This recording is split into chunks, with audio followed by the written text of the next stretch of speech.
Hey everyone, and welcome back to The Explainer. I am absolutely thrilled you're here today because we are tackling a topic that gets right to the very heart of what it means to build a successful company. Today, we're diving into a really fascinating journey. We're looking at that delicate and honestly often totally misunderstood balance between intense, relentless startup hustling and the absolute non-negotiable necessity of just disconnecting. So, if you're a focused learner looking to optimize how you run your business or even just your life, you're definitely going to want to pay close attention to the concepts we unpack today. So let me ask you this. Does scaling a business truly mean grinding 24/7? I mean, we live in an era where hustle culture is just completely glorified, right? We're constantly told that nonstop grinding, outworking literally everyone else, and basically never sleeping is the ultimate hidden secret to exponential growth. But is that actually true? Well, today we're going to challenge that prevailing narrative. We're looking at the real-world experience of a highly successful, seasoned entrepreneur to see how the exact thing that gets you off the ground might actually be the very thing holding you back later on. Okay, let's dive into this. Section 1, the front-loaded hustle. To really understand how to achieve this harmony, we first have to validate the gritty, completely unglamorous reality of starting a company from scratch. Because look, this explainer isn't about telling you that hard work is bad. In fact, our source material makes it crystal clear that at the very beginning, an extreme level of effort is absolutely mandatory. You simply cannot skip this phase if you want to launch. These are the literal, intense sacrifices made by Singh Kandola when he was building his company, Hair Maiden India, which sources raw human hair extensions from India and Southeast Asia. I mean, in the beginning, he put in literal blood, sweat, and tears. He worked until his fingers hurt and actually until his jaw hurt from talking so much. He was staying up super late answering international calls to Asia, completely ignoring any sort of normal 9-to-5 schedule. He skipped weekends out, skipped extra meals just to reinvest the profits, extended credit, and took out necessary loans just to buy inventory. It's intense, but this front-loaded effort, this raw sacrifice, it's the fuel that ignites the rocket ship. Which brings us to Section 2, the micromanagement trap. Now, what's really interesting about this slide is how the narrative takes a really sharp turn. Because once you've successfully used that immense hustle to build your foundation, what comes next? Well, the fascinating reality is that the very hustle, that exact hyper-vigilant energy you needed to start the business, can eventually transform into the precise thing that chokes its growth. It's like a totally different ballgame.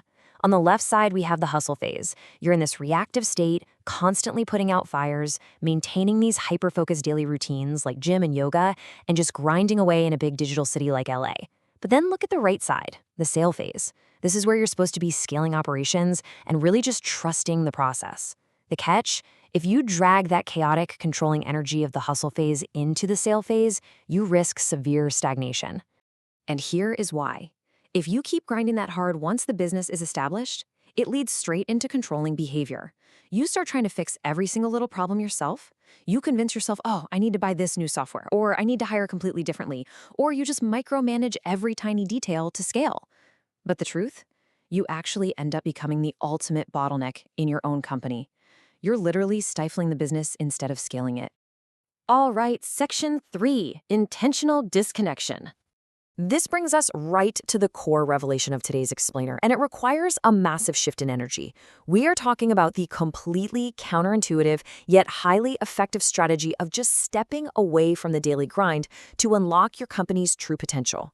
For instance, after this prolonged period of intense hyper-focus in Los Angeles, handling the sales, training people, managing the shop every single day, Rocky realized he was hitting a massive wall.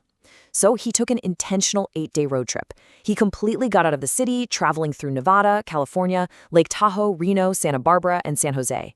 He basically camped out in nature just to clear his head. And he didn't do this because he was lazy. No way. He did it because it was strategically necessary to break that chaotic cycle. And that leads to this incredibly profound realization. Rocky said, "Me taking the intentional step away helped the business more than anything I could do sitting there micromanaging." So, the crucial point is this deeply paradoxical reality. For seasoned business owners, your absence can actually be way more productive than your constant presence. By stepping back, you essentially stop getting in the way of the very systems you've worked so hard to build. Let's actually formally define what we're talking about here. Intentional disconnection isn't just taking a fun little vacation. It's the specific, deliberate practice of clearing your energy. It means stepping entirely out of that digital city grind. It's about reconnecting with nature, with the land, with your community, and remembering that, hey, there's actually life beyond paper money and endless business metrics. By intentionally ignoring your daily operations for a set period, you regulate your nervous system, and you gain this invaluable high-level perspective that you just can't get when you're in the weeds. Moving right along to Section 4, empowering your team. Because stepping away isn't just some mental health retreat for the founder, right? It is a highly calculated strategic maneuver designed to build a robust, self-sustaining team. Think about it. When you leave, you create a vacuum, and that vacuum literally forces your team to step up. Let's walk through how this actually works. Step 1 is the physical act. Step away from the business. Just do it. Step 2 is where the magic really happens. Let your staff, the actual people you've hired into your company family, take the initiative to manage things, to learn, and to grow. Step 3 is about giving them the right tools behind the scenes. For Rocky, this meant building an AI mental brain for the shop, using AI connectors to help train new people and keep internal flows running smoothly. And finally, Step 4, watch the fruits of your labor come through. I know it might sound like a random coincidence, but energetically and operationally, stepping back lets everything finally fall right into place. And that brings us to Section 5, the rules of good business. So, now that we understand how an entrepreneur achieves this internal harmony and scales their team, we need to broaden our perspective outward a bit. Once you've hit this level of maturity, how should you actually operate within your industry and your broader community? Well, consider the sum of $500. This represents a pretty stark lesson in terrible business etiquette. When Rocky first started his business, he reached out to this famous industry veteran, just humbly asking for a few minutes of her time to chat. And instead of offering mentorship, she literally laughed at him. She stereotyped him for being Indian and trying to sell hair, and she demanded $500 an hour just to even speak with him. This profoundly negative experience really shaped his understanding of exactly what not to do when you finally reach the top. Because there is absolutely a correct way to handle business relationships. First off, respect scheduled appointments and respect people's time. If someone schedules a call, be prepared for it, regardless of what's going on in your personal or legal life. Second, offer humble mentorship to newcomers. If someone respectfully asks for a few minutes, just give it to them. Third, stand in absolute integrity and avoid the rampant scams that happen in your industry. And lastly, provide genuinely good quality products, put a confident price tag on them, and actually stand behind them. Listen, there is more than enough money out there for everybody if you just operate with basic respect. And this brilliantly illustrates the core ethos of our source material today.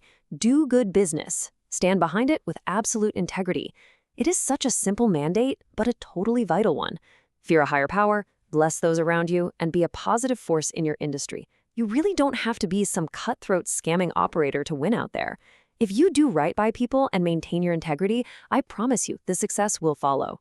Which brings us to our final provocative question for you today. When was the last time you truly stepped away to let your business or your team actually grow? If you're feeling stuck in that micromanagement trap right now, just remember the key lessons we've covered today. Validate that grueling front-loaded hustle, but recognize exactly when it turns into a bottleneck. Realize that intentional disconnection is definitely not slacking off. It's a vital, calculated strategy to balance intense startup hustling with those necessary periods of rest that empower your team and scale your operations. Dare to step back, maintain your integrity, and honestly, it just might be the most profitable business decision you ever make. Thank you so much for joining me on this explainer, and I will see you next time.